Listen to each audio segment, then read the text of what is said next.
नमस्कार दोस्तों, आप सभी का स्वागत है हमारे YouTube चैनल में। मैं आपके लिए कॉम्पिटिटिव एग्ज़ाम्स की टेस्ट सीरीज़ लेकर के आया हूं। आज मैं आपके लिए हिस्ट्री की टेस्ट सीरीज़ लेकर आया हूं। इसी तरह से मैं और टॉपिक्स की सीरीज़ लेकर आऊंगा, जैसे कि हिस्ट्री की है, पॉलिटिक्स की है, ज्योग्राफी की है, इकोनॉमिक्स की टेस्ट सीरीज़ आपके लिए लेकर के आऊँगा। लेकिन मैं आज आपके लिए यहाँ पे सबसे पहले एंशिएंट हिस्ट्री की टेस्ट सीरीज़ लेकर के आया हूँ। अब मैं आपके लिए जो टेस्ट सीरीज लाया हूँ वो चैप्टर वाइज लेकर आया हूँ और भी टॉपिक्स की चैप्टर वाइज टेस्ट सीरीज लेकर के आऊँगा। इसी तरह से मैं मेडिकल हिस्ट्री की भी लाऊंगा और मॉडर्न हिस्ट्री की भी टेस्ट सीरीज लाऊंगा। तो अभी तक अगर आपने हमारे यूट्यूब चैनल को सब्सक्राइब नहीं किया है तो आप हमारे यूट्यूब चैनल को सब्सक्राइब कर दीजिए और वीडियो को लाइक कर दीजिए। और आइए शुरू करते हैं आज की अपनी टेस्ट सीरीज। तो यहाँ पे देखिए, हमारे टेस्ट सीरीज में सबसे पहला क्वेश्चन जो दिया है वो आपका खाद्यान्नों की कृषि सर्वप्रथम कब प्रारंभ हुई थी, यह आपसे क्वेश्चन पहला पूछा गया है। तो इसमें ऑप्शन देखिए, सबसे पहला ऑप्शन नवपाषाण काल में, बी ऑप्शन मध्य पाषाण काल में, ऑप्शन नंबर सी पुरा पाषाण काल में, ऑप्शन नंबर डी प्रोटो ऐतिहासिक काल में। तो इसका आंसर देखिए, यहाँ पे सबसे पहले जो इसका आंसर ऑप्शन नंबर ए दिया है नवपाषाण काल, ये आपका राइट आंसर हो जाएगा। तो खाद्यान्नों की कृषि सर्वप्रथम आपका नवपाषाण काल में प्रारंभ हुई थी। दूसरा क्वेश्चन देखते हैं हम लोग। यहाँ पे देखिए, दूसरा क्वेश्चन जो हम लोगों का है वो उत्खनित प्रमाणों के अनुसार पशुपालन का प्रारंभ कब हुआ था, ये आपसे पूछा जा रहा है। तो इसका ऑप्शन देखते हैं। यहाँ पे सबसे पहला ऑप्शन निचले पूर्व पाषाण काल में, ऑप्शन नंबर बी मध्य पूर्व पाषाण काल में, ऑप्शन नंबर सी ऊपरी पूर्व पाषाण काल में, ऑप्शन नंबर डी मध्य पाषाण काल में। तो इसका ऑप्शन जो है वो आपका डी राइट आंसर हो जाएगा। तो ऑप्शन नंबर डी मध्य पाषाण काल में आपका इसका राइट आंसर हो जाएगा। तो पशुपालन सबसे पहले मध्य पाषाण काल में प्रारंभ हुआ था। आइए क्वेश्चन नंबर 3 देखते हैं। क्वेश्चन नंबर 3, निम्न में से किसे फलक संस्कृति कहा गया है। आपसे पूछा जा रहा है कि फलक संस्कृति किसे कहा गया है। तो ऑप्शन पहला देखिए, निम्न पुरा पाषाण कालीन संस्कृति को, ऑप्शन नंबर बी मध्य पुरा पाषाण कालीन संस्कृति को, ऑप्शन नंबर सी उच्च पुरा पाषाण कालीन संस्कृति को, ऑप्शन नंबर डी हड़प्पा संस्कृति को। तो इन चारों ऑप्शन में देखिए, यहाँ पे हमारे पास ऑप्शन नंबर बी जो है मध्य पुरा पाषाण कालीन संस्कृति, इसका राइट आंसर हो जाएगा। तो मध्य पुरा पाषाण कालीन संस्कृति को फलक संस्कृति भी कहा जाता है। तो आइए नेक्स्ट क्वेश्चन देखते हैं हम लोग। यहाँ पे देखिए नेक्स्ट क्वेश्चन, मध्य पाषाण काल में धान के साक्ष्य कहाँ से प्राप्त हुए हैं। तो आपसे पूछा जा रहा है मध्य पाषाण काल में धान के सर्वप्रथम साक्ष्य कहाँ से मिले थे। तो option number Chopani Mando, option number B Sarai Nahar Rai, option number C Lekhahia, option number D Langhnaj. तो इसका राइट आंसर जो है वो हम लोग का सबसे पहला ऑप्शन ए चौपानी मांडो हो जाएगा। चौपानी मांडो से धान के साक्ष्य हम लोग को प्राप्त हुए थे। फिर नेक्स्ट क्वेश्चन हम लोग देखते हैं। यहाँ पे क्वेश्चन नंबर 5 में देखते हैं, निम्न में से किस स्थल से हड्डी के साक्ष्य प्राप्त हुए थे। अब आपसे क्वेश्चन में ऑप्शन जो पहला दिया है चौपानी मांडो से, ऑप्शन बी सराय नाहर राय से, ऑप्शन सी काकोरिया से, ऑप्शन डी मैदाहा से। तो इस क्वेश्चन का राइट आंसर जो है वो सराय नाहर से और दूसरा इसी का ऑप्शन मैदाहा से। ये दोनों पूरा स्थलों में ऐसे स्थल हैं, क्षेत्र हैं कि इन दोनों से हड्डी के साक्ष्य प्राप्त हुए थे।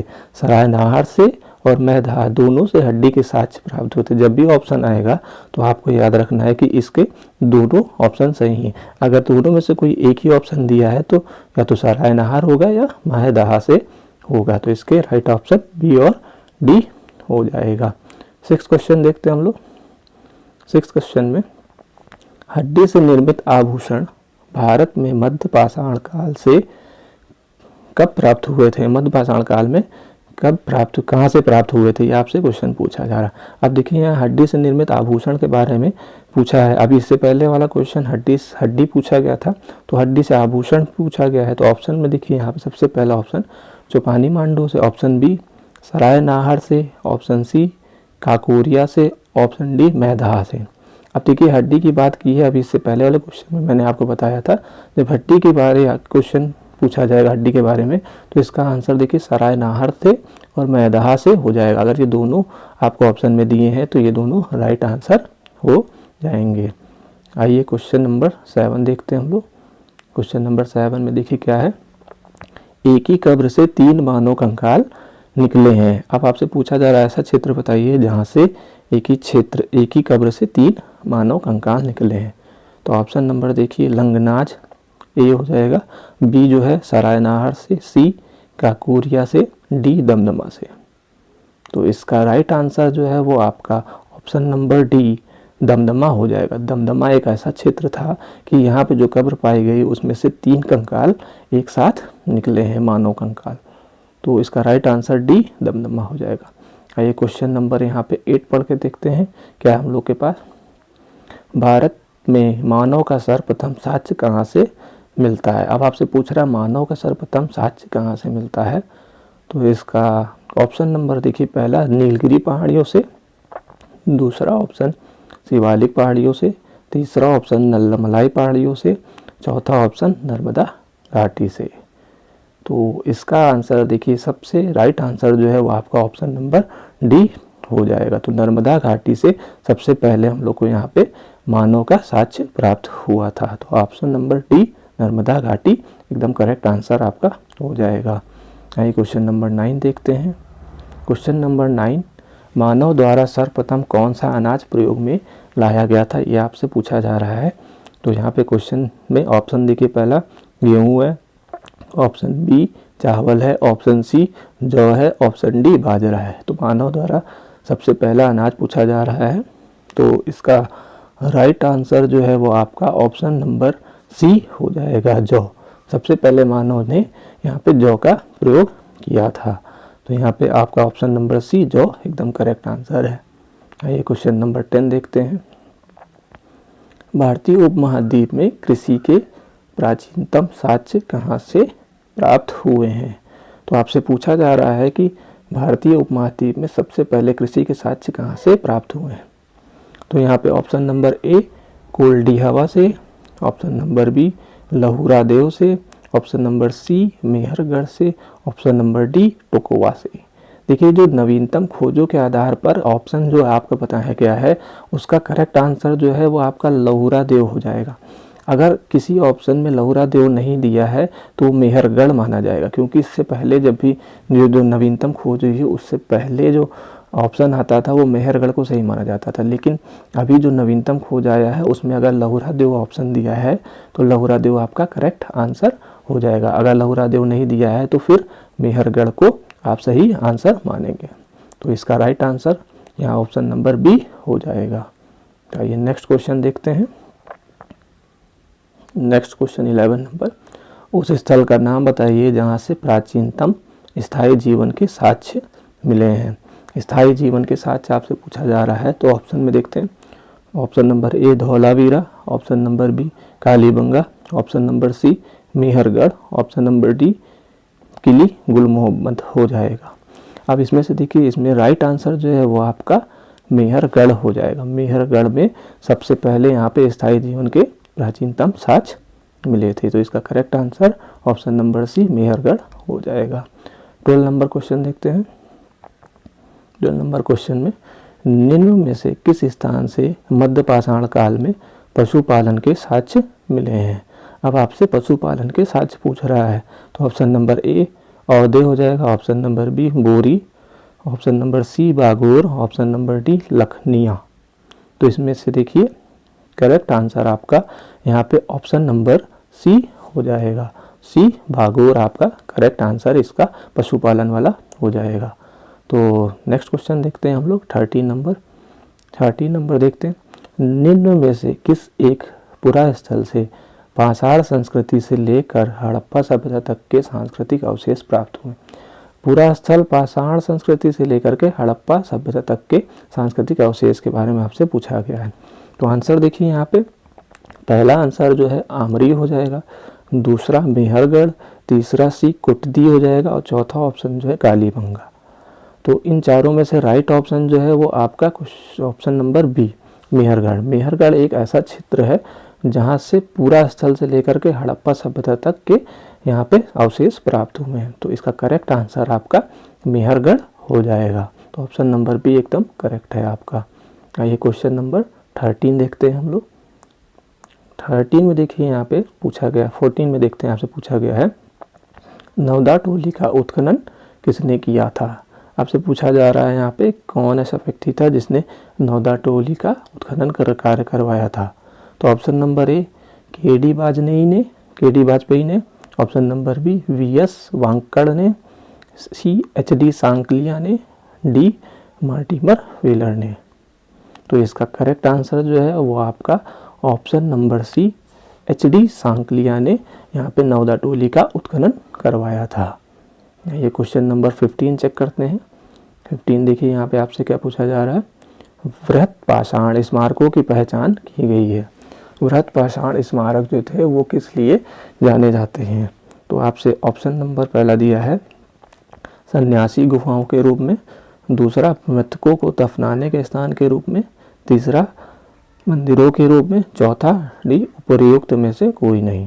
तो आप देखिए यहाँ पे ऑप्शन जो है आपका एकदम करेक्ट आंसर वृहत पाषाण स्मारकों के लिए ऑप्शन नंबर बी जो है वो आपका करेक्ट आंसर हो जाएगा। मृतकों को दफनाने के स्थान के रूप में वृहत पाषाण स्मारकों को जाना जाता है। तो ऑप्शन बी इसका करेक्ट आंसर हो जाएगा। आइए क्वेश्चन नंबर 16 देखते हैं। क्वेश्चन नंबर 16, राख का टीला निम्न में से किस नौपाषाणिक स्थल से संबंधित है। राख का टीला आपसे पूछा जा रहा है। तो ऑप्शन ए देखिए बुधियाल हो जाएगा, और option number B Sanganakallu, option number C Koldihwa, option number D Brahmagiri हो जाएगा। तो इसका आपसे पूछा जा रहा है राख का टीला किस नौपाषाणिक काल से संबंधित है। तो अब देखिए यहाँ पे इसका राइट आंसर जो है वो आपका यहाँ पे ऑप्शन नंबर बी संगनकल्लू एकदम सही है। तो देखिए राइट आंसर आपका ऑप्शन नंबर बी संगनकल्लू को राख का टीला के नाम से जाना जाता है, संबंधित है। तो संगनकल्लू इसका करेक्ट आंसर हो जाएगा।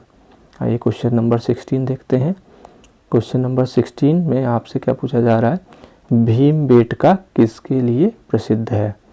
तो ऑप्शन नंबर ए गुफाओं के शैल चित्रों के लिए, ऑप्शन नंबर बी खनिजों के लिए, ऑप्शन नंबर सी बौद्ध प्रतिमाओं के लिए, ऑप्शन नंबर डी सोन नदी का उपागम स्थल हो जाएगा। तो इस 17 वाले का राइट आंसर भीमबेटका किसके लिए प्रसिद्ध है। यहाँ पे देखिए यहाँ गुफाओं के शैल चित्र के लिए आपका भीमबेटका प्रसिद्ध है। तो इस क्वेश्चन का राइट आंसर ए हो जाएगा, गुफाओं के शैल चित्र के लिए। आइए क्वेश्चन नंबर 18 देखते हैं। 18 में आपका क्या पूछा है, गर्त आवास के साक्ष्य कहाँ से प्राप्त हुए हैं। तो यहाँ पे देखिए ऑप्शन आपका दिया बुर्जहोम से, दूसरा ऑप्शन कोल्डिहवा से, सी ऑप्शन ब्रह्मागिरी से, डी ऑप्शन संगनकल्लू से।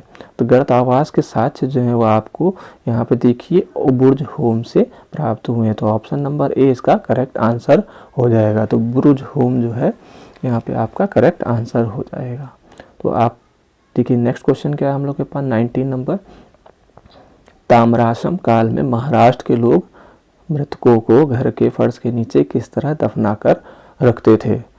तो ऑप्शन नंबर ए पूर्व से पश्चिम की ओर, ऑप्शन नंबर बी उत्तर से दक्षिण की ओर, ऑप्शन नंबर सी पश्चिम से पूर्व की ओर, ऑप्शन नंबर डी दक्षिण से उत्तर की ओर। तो इसका करेक्ट आंसर जो है वो आपका देखिए महाराष्ट्र के लोग मृतकों को घर के नीचे फर्श के नीचे दफना कर रखते थे, वो उनको रखने का तरीका उत्तर से दक्षिण की ओर था। तो वो हमेशा उत्तर से दक्षिण की ओर मृतकों को दफना करके रखते थे। तो इसका करेक्ट आंसर जो है वो आपका answer number option number B correct है, उत्तर से दक्षिण की ओर। तो आइए नेक्स्ट क्वेश्चन देखते हैं। यहाँ पे नेक्स्ट क्वेश्चन 20 नंबर है आपका, निम्न में से किस स्थल से मानव कंकाल के साथ कुत्ते का कंकाल भी समाधान से प्राप्त हुआ है। यानी कि जब मानव को जो दफनाया जाता था उसके साथ किसी कुत्ते को भी यहाँ पे दफनाया गया है। तो आपसे पूछा गया है ये कहाँ पर हुआ था, ऐसा कहाँ पे साक्ष्य प्राप्त हुए थे। तो option number A Brahmagiri, option number B Chirand हो जाएगा, ऑप्शन नंबर सी बुर्जहोम हो जाएगा, ऑप्शन नंबर डी मास्की हो जाएगा। तो इसमें से देखिए आपका करेक्ट आंसर जो है वो आपका ऑप्शन नंबर सी बुर्जहोम है। बुर्जहोम एक ऐसा क्षेत्र है जहाँ पे मानव कंकाल के साथ कुत्ते का कंकाल भी समाधान से प्राप्त हुआ है। तो इसका करेक्ट आंसर जो है वो आपका बुर्ज होम हो जाएगा। तो ये देखिए आपका बुर्ज होम करेक्ट आंसर हो जाएगा। तो आज के लिए हमारे लिए सिर्फ इतना ही वीडियो था, और आगे की इसी तरह की टेस्ट सीरीज के लिए आप हमारे YouTube चैनल को सब्सक्राइब कर लीजिए, ताकि नोटिफिकेशन से आपको जल्दी ही टेस्ट सीरीज तुरंत ही मिल जाए। और अगर अभी तक आपने हमारे चैनल को सब्सक्राइब नहीं किया है तो चैनल को सब्सक्राइब कर लीजिए, वीडियो को लाइक कर लीजिए। तब तक के लिए जय हिंद।